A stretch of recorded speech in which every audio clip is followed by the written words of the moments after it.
नमस्कार, code word संवाद में आपका स्वागत है।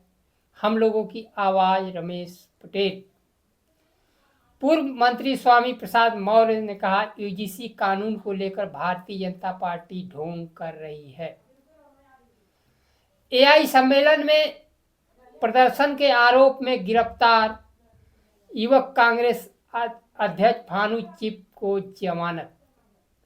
समय के साथ खबर पाने के लिए चैनल को सब्सक्राइब करें। नमस्कार, खबर विस्तार से। विश्वविद्यालय अनुदान आयोग द्वारा जारी नियम को लेकर सुप्रीम कोर्ट द्वारा रोक लगाने के बाद पूरे देश में दलित, पिछड़े, आदिवासी, वंचित समाज का विरोध प्रदर्शन चल रहा है।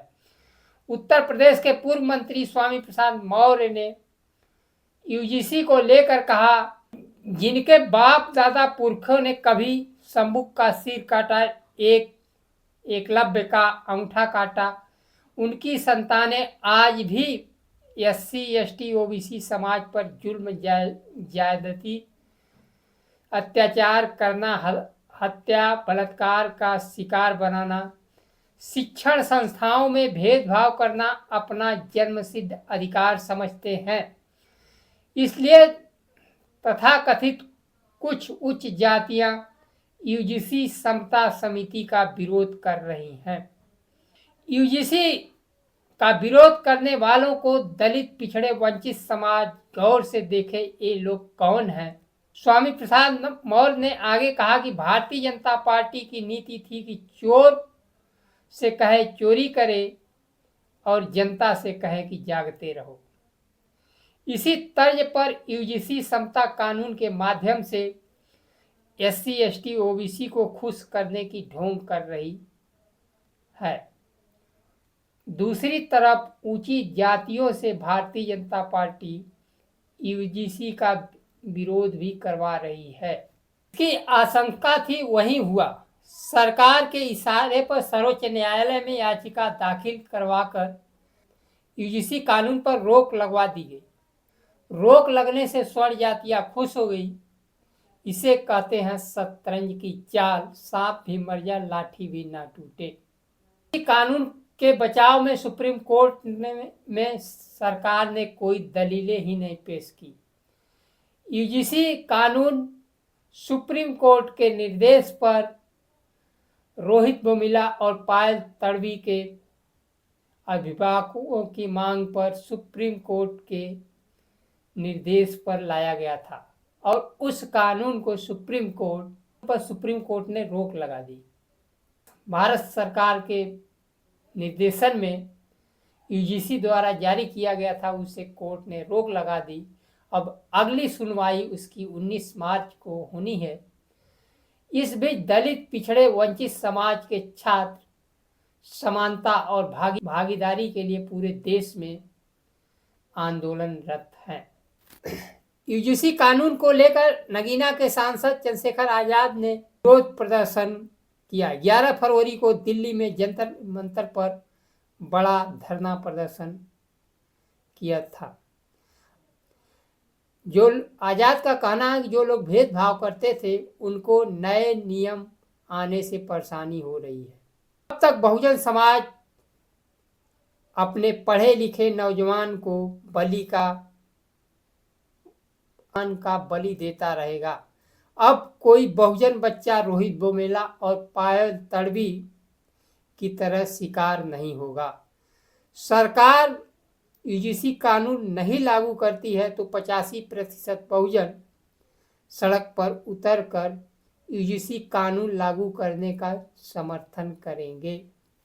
यूजीसी कानून लागू करने के पक्ष में धरना प्रदर्शन करेंगे।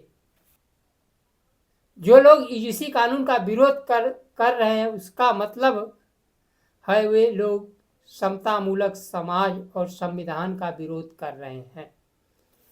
अपना दल कमेरावादी की नेता पल्लवी पटेल ने यूजीसी कानून को लेकर विधानसभा मार्च तक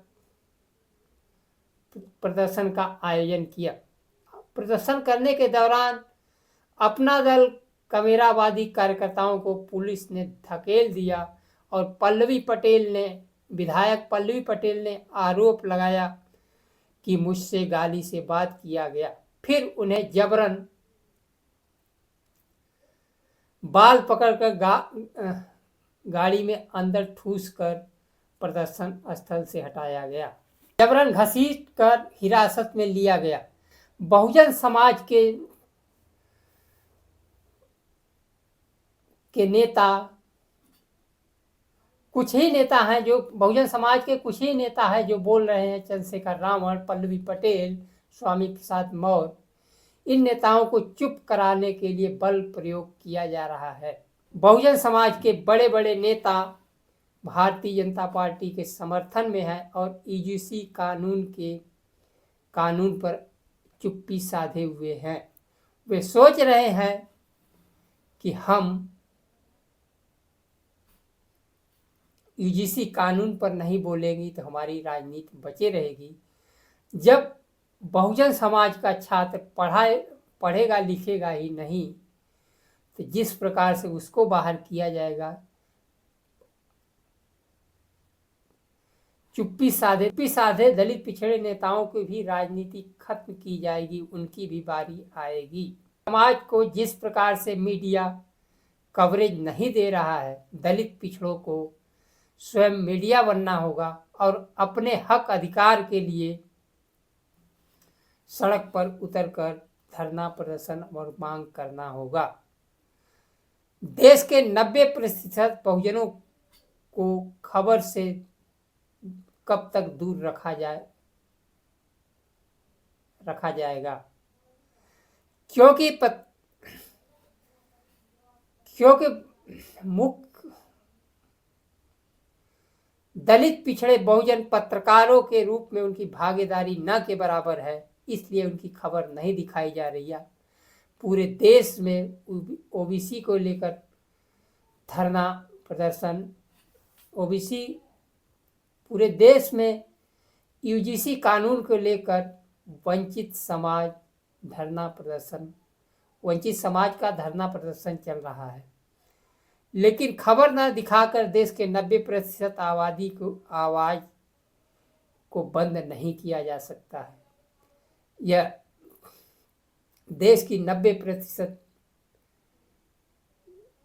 दलित पिछड़े आदिवासी अपनी आवाज उठाने के लिए खुद सक्षम है। दूसरी खबर है, युवक कांग्रेस अध्यक्ष उदय भानु चिप को एआई सम्मेलन में प्रदर्शन के मामले में गिरफ्तार किया गया था। दिल्ली की पटियाला हाउस कोर्ट ने उन्हें आधी रात को जमानत दे दी। राहुल गांधी के बब्बर शेर के बाहर आने का रास्ता साफ हो गया। पुलिस ने उदय भानु चिप को प्रदर्शन का मुख्य साजिशकर्ता बताया था। इसके पहले 4 दिन की रिमांड अवधि खत्म होने पर आधी रात को पुलिस ने 7 दिन की रिमांड की अर्जी दी थी। कोर्ट ने रिमांड की अर्जी को खारिज करके जमानत दे दी, क्योंकि उदय भानु चिप के खिलाफ कोई ठोस सबूत नहीं मिले। एआई सम्मेलन में यूथ कांग्रेस के कार्यकर्ताओं ने शर्ट उतार कर प्रदर्शन किया था। कांग्रेस के कार्यकर्ता भारत अमेरिका ट्रेड डील, बेरोजगारी को मुद्दा बनाकर एआई सम्मेलन में प्रदर्शन किया था। प्रदर्शन किसी भी प्रकार के प्रदर्शनों में अभी तक यही होता रहा कि प्रदर्शनकारियों को शाम तक बैठाए रखती है, उसके बाद छोड़ देती है या उन्हें शहर से दूर खुद हटा दिया जाता है। लेकिन इस परंपरा को तोड़ते हुए केंद्र की मोदी सरकार ने देश के युवकों पर गंभीर धारा लगाकर जेल में रखना चाहती है। यहाँ तक प्रधानमंत्री ने कहा कि बदनामी कांग्रेस पार्टी के नंगे युवकों ने कराया, जबकि देश की आजादी नंगे फकीर महात्मा गांधी ने ही दिलाया था। जब देश के रोजगार खत्म किया जाता है तो वहाँ देश की बदनामी नहीं होती है। गलगोटिया यूनिवर्सिटी के चोरी के डांस करता है तो पूरी दुनिया में वहाँ देश का बदनामी नहीं होती है। ऐसे लोगों पर कार्रवाई न करके जो लोग रोजगार और अमेरिकी डील का विरोध कर रहे हैं, गंभीर धाराओं में लगाकर जेल में डालने की सरकार की मंशा से साफ है कि सरकार किसानों बेरोजगारों के हितों का ख्याल नहीं कर रही है। और लोकसभा में विपक्षी नेता राहुल गांधी ने तो कहा किसानों का डेथ वारंट पर साइन कर दिया है। अब समय आ गया कि किसान, बेरोजगार, नौजवान, दलित, पिछड़े, आदिवासी अपने हक अधिकार के लिए बुलंद करें, नहीं तो किसान भी मारा जाएगा, बेरोजगार भी मारा जाएगा। और दलित, पिछड़े, आदिवासियों को यूजीसी कानून में ही नहीं, यूजीसी नियम नहीं, यूजीसी कानून चाहिए, साथ साथ भागीदारी भी चाहिए। बिना भागीदारी की उनको अधिकार नहीं मिल सकता है। आज के लिए बस इतना ही। नमस्कार। जय संविधान।